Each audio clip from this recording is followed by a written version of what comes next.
মদ নিয়ে আয়।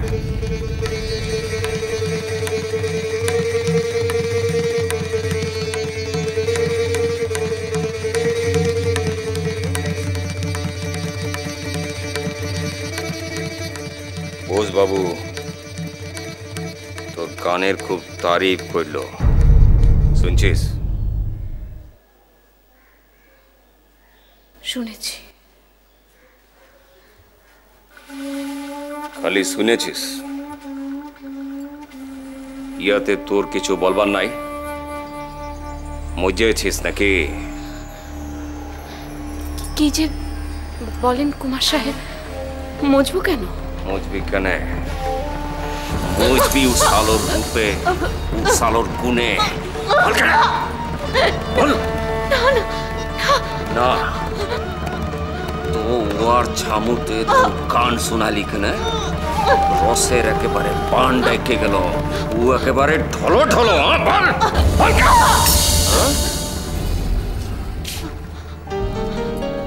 এই ও বোস বাবু তোর মন তোর লুইটে নিল কি বল? হ্যাঁ এই বল, সত্যি কথা বল কাঞ্চন।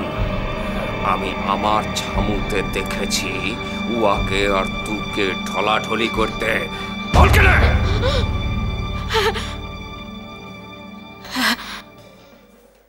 হ্যাঁ বুঝেছি, বুঝেছি। কে কি দিয়েছে আমাকে? কে কি দিয়েছে? সবাই চিনেছে শুধু আমার শরীর, কিন্তু বোসবাবু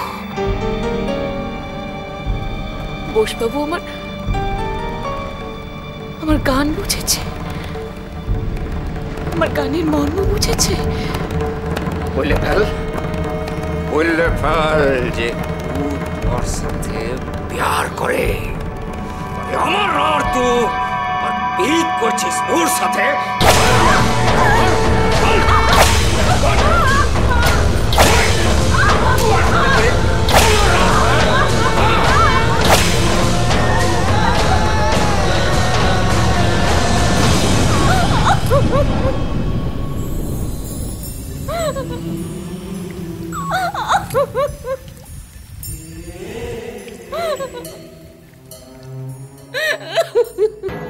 আমার কপাল পুড়িয়ে গোসা করে বসে না থেকে গতর নারী ওঠো, ধান্দা করো, পেটের ধান্দা করো।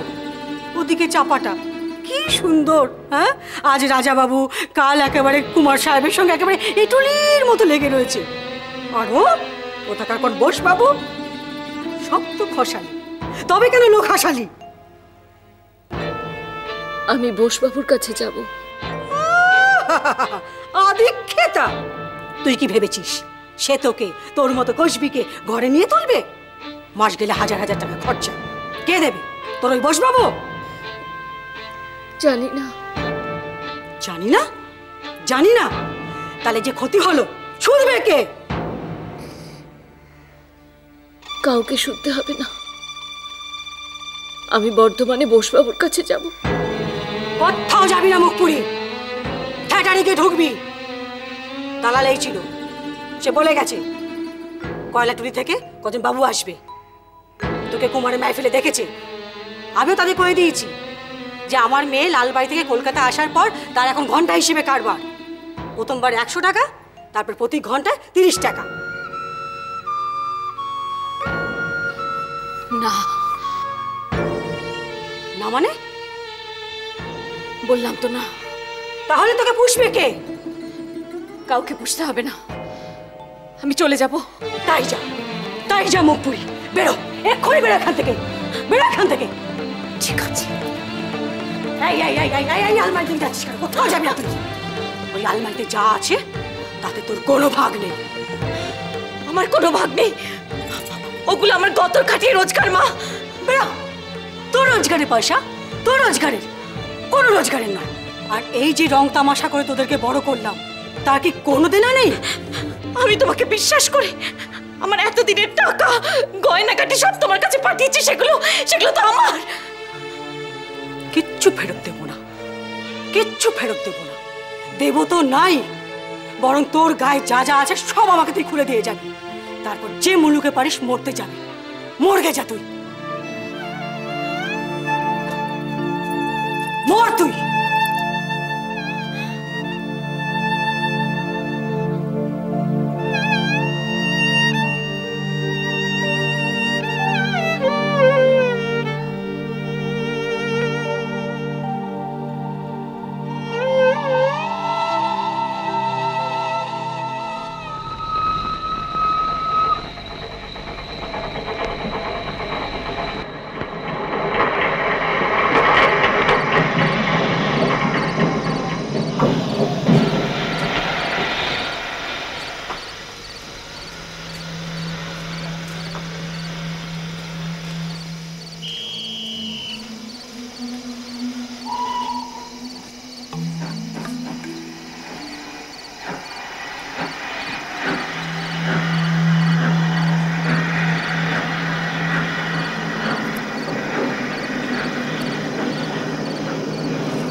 কোথায় যাবে গো?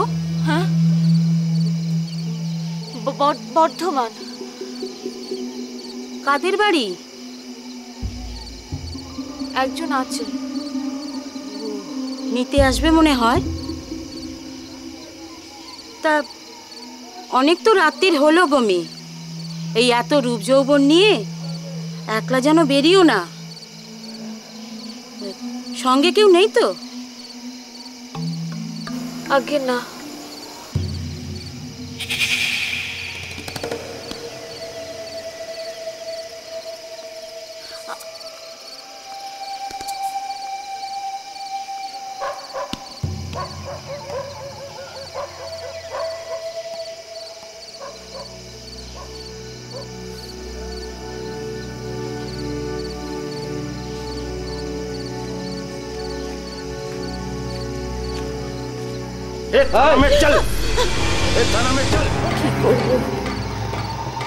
ভগবানকে ডাকলাম, ভাবলাম দুষ্টু লোকের হাত থেকে তো রেহাই পাবো। ভালোই হলো, রাতটুকু থানায় কেটে যাবে। ওই 5টা লোক পুলিশ সেজে ঘোড়ায় চড়িয়ে আমাকে একটা জঙ্গলে নিয়ে গিয়ে ফেলবে।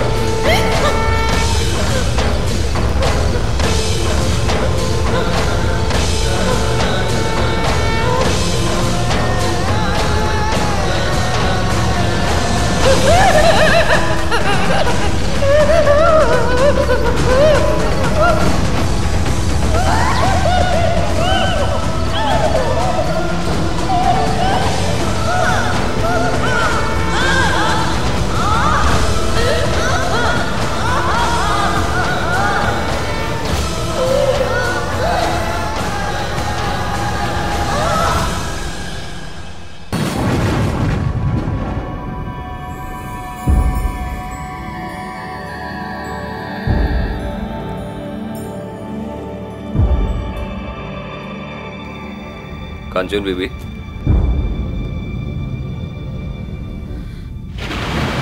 কুমার সাহেব, আপনি এখানে? আসবো নাই? খবরের কাগজে তোমার ছবি দিয়ে খবর ছাপলো, সেটা দেখে আসবো নাই? তুমি দেখালে বটে। হ্যাঁ, এখন পুলিশ বলবে। আমি কিন্তু আপনার কথা কিছু বলিনি। আরে তুমি বলো না, কিন্তু পুলিশের কাছে কিছু ছিপা থাকে, ওরা সব জেনেছে। ও তোমার বসের নাম, আমার নাম, সব ওরা জেনেছে।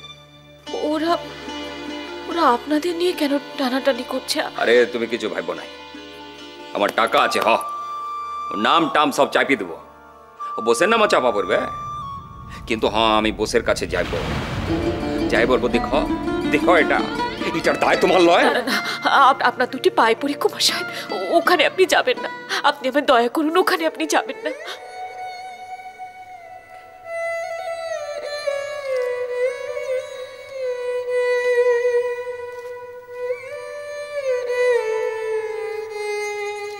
কাঞ্চন বিবি, তুমি আমার কাছ থেকে কিছু চাইয়ে লাও, আমি তোমাকে দিব। কি চাইবো? আমার যে কিছু চাওয়ার নেই কুমার সাহেব।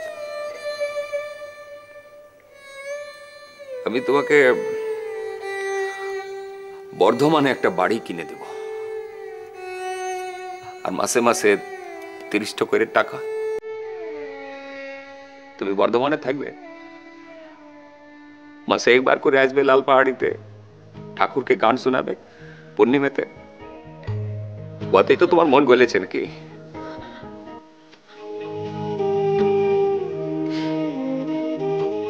আপনি সত্যি আমার রাজা, নইলে আমার মতো দাসীবাদীকে কেউ এত যত্ন করে, এত দয়া দেখায়।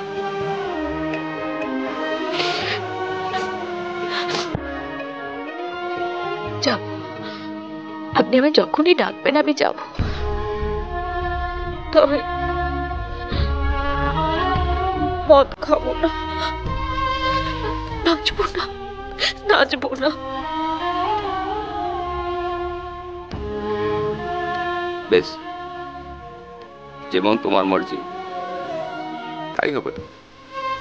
দলিল পত্রের ব্যবস্থা সব উকিল বাবু করে দেবে, আমি পরে আসবো। আমি আছি। হ্যাঁ,